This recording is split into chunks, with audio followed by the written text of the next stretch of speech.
First പറഞ്ഞ thermal imaging. Thermal imaging എന്ന് പറഞ്ഞു കഴിഞ്ഞാൽ ചൂടുള്ള ഏതൊരു ഒബ്ജക്റ്റും ഇൻഫ്രാറെഡ് വേവുകൾ പുറത്തേക്ക് വിടും. അപ്പോൾ ആ ഇൻഫ്രാറെഡ് വേവുകളെ നമുക്ക് കണ്ണുകൊണ്ട് കാണാൻ പറ്റില്ല. അത് നമ്മുടെ വിസിബിൾ റേഞ്ച് ഇലക്ട്രോമാഗ്നറ്റിക് സ്പെക്ട്രത്തിന് പുറത്താണ്. അപ്പോൾ നമുക്ക് കണ്ണുകൊണ്ട് കാണാൻ സാധിക്കത്തില്ല. അപ്പോൾ അതിനെ സ്പെസിഫിക് ആയ സെൻസറാണ് ഡിറ്റക്ട് ചെയ്യാൻ പറ്റുന്നത്. അപ്പം ഇൻഫ്രാറെഡ് സെൻസർ ഘടിപ്പിച്ച ഒരു ഉപകരണത്തിന് നമുക്ക് ഇൻഫ്രാറെഡ് ഇമേജുകൾ ക്യാപ്ചർ ചെയ്യാൻ പറ്റും. ഉദാഹരണത്തിന് ഈ മാനിന്റെ ഇത്ര നോക്കി കഴിഞ്ഞാൽ മാനിന്റെ ബോഡിയിൽ നിന്ന് വരുന്ന ഇൻഫ്രാറെഡ് റേസിനെ ഇൻഫ്രാറെഡ് സെൻസർ വെച്ച് ചെയ്ത് കഴിഞ്ഞാൽ നമുക്ക് അതിന്റെ 2D ഇമേജ് ക്രിയേറ്റ് ചെയ്യാൻ പറ്റും, തെർമൽ ഇമേജ് ക്രിയേറ്റ് ചെയ്യാൻ പറ്റും. അതുപോലെ തന്നെ ഒരു ഹ്യൂമണിന്റെ ഒരു മോഡൽ എക്സാമ്പിൾ ആണ് കൊടുത്തിരിക്കുന്നത്. അപ്പോൾ നമ്മുടെ ബോഡി എന്നുള്ള ഇൻഫ്രാറെഡ് വേവുകളെ പിടിച്ചെടുത്ത് അതിനെ തെർമൽ ഇമേജ് ആക്കി മാറ്റുന്നതിനെയാണ് തെർമൽ ഇമേജിംഗ് എന്ന ടെക്നിക്ക് കൊണ്ട് വിളിക്കുന്നത്. അതിന്റെ ഒരു ഉള്ളിൽ കാണുന്നതിന് ഭാഗം ഓപ്പൺ ചെയ്ത് അത്തരത്തിലൊരു ഡിവൈസ് ഓപ്പൺ ചെയ്ത് ഇങ്ങനെ ഉണ്ടാവും. അതൊരു മാനിന്റെ ചിത്രമാണ്. മാനിനെ നമ്മൾ സീനാണ് എടുക്കുന്നതെങ്കിൽ അതിന് ആദ്യം ആ ലെൻസ് ആ ബേസിനെ കൊളേറ്റ് ചെയ്യും. അതിനുശേഷം ഒരു ഇൻഫ്രാറെഡ് സെൻസറിൽ അത് സെൻസ് ചെയ്യും ഇൻഫ്രാറെഡ് വേവ്സ് വരുന്നതിന്. പിന്നെ ഇമേജ് പ്രോസസ് ചെയ്ത ശേഷം ഒരു തെർമൽ ഇമേജ് ഉണ്ടാക്കും മാനിന്റെ, കൃത്യമായ രീതിയിൽ കാണാം.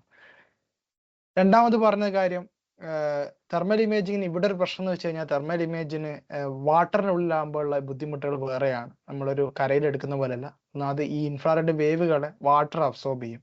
വാട്ടർ അബ്സോർബ് ചെയ്യുന്നത് കൊണ്ട് തന്നെ നമുക്ക് പുറത്തുള്ള ഒരു സെൻസറിനെ കാണാൻ പറ്റുന്ന കാഴ്ചകൾ കുറയും. വാട്ടർ കാരണം വാട്ടർ IR അബ്സോർബ് ചെയ്യുന്നതുകൊണ്ട്. പിന്നെ വാട്ടറിന്റെ മൂവ്മെന്റ്, സർഫസ് റിഫ്ലക്ഷൻസും ഡിസ്റ്റോർഷൻസും സ്പെസിഫിക് നോയ്സ്, വേറെ നോയ്സ് ഇതിലുണ്ടാക്കും. പിന്നെ വേറെ പ്രശ്നം കഴിഞ്ഞാൽ വെള്ളത്തിനടിയിൽ കൂടുതൽ നേരം നിൽക്കുന്ന ഒരു സാധനത്തിന് വെള്ളം വളരെ വേഗത്തിൽ ചൂട് വലിച്ചെടുക്കുന്ന ഒരു സാധനമാണ്. അപ്പം ടെമ്പറേച്ചർ ഈക്വലൈസ് സംഭവിക്കും. അതായത് മെറ്റൽ ബോഡിക്കും വാട്ടറിനുള്ളിലാക്കൊക്കെ ടെമ്പറേച്ചർ ഓൾമോസ്റ്റ് സെയിം അവസ്ഥയിലേക്ക് എത്തും.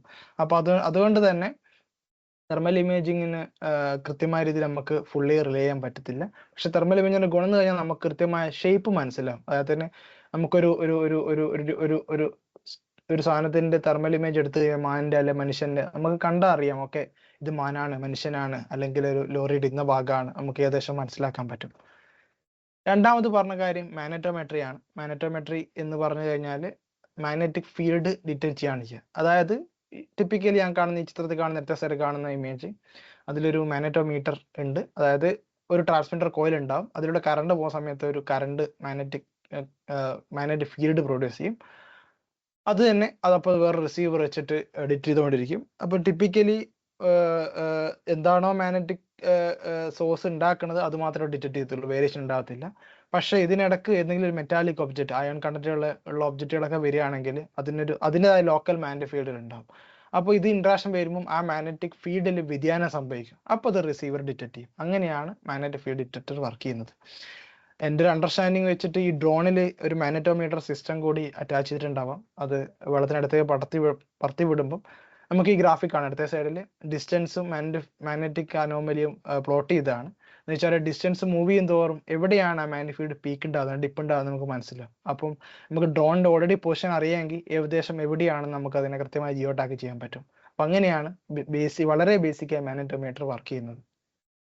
മൂന്നാമത് പറഞ്ഞ കാര്യം ശബ്ദം ഉപയോഗിച്ചിട്ടാണ്. ശബ്ദം എന്ന് പറയുന്നത് നമ്മളെല്ലാം പഠിച്ചിട്ടുണ്ട് സ്കൂളിൽ. Sonar system. സോണാർ സിസ്റ്റം എന്ന് പറഞ്ഞു കഴിഞ്ഞാൽ നമ്മുടെ ഒരു ട്രാൻസ്മിറ്ററിന് ശബ്ദം നമുക്ക് എവിടെയാണോ ഇമേജ് ചെയ്യുന്നത് അവിടത്തേക്ക് ഡയറക്റ്റ് ചെയ്യും. അതിനുശേഷം ഒരു റിസീവർ ഉണ്ട്. അപ്പം നമുക്ക് ഈ ശബ്ദം സഞ്ചരിക്കുന്ന ദൂരം എത്രയാണ്, അതിന്റെ റിസീവറെ കിട്ടുന്ന എത്ര സമയം കൊണ്ട് റിസീവറെ കിട്ടി, അതിന്റെ ഇന്റൻസിറ്റി എത്രയാണ് എന്നൊക്കെ വെച്ചിട്ട് നമുക്ക് ഏകദേശം ഐഡിയ ഉണ്ടാക്കാൻ പറ്റും.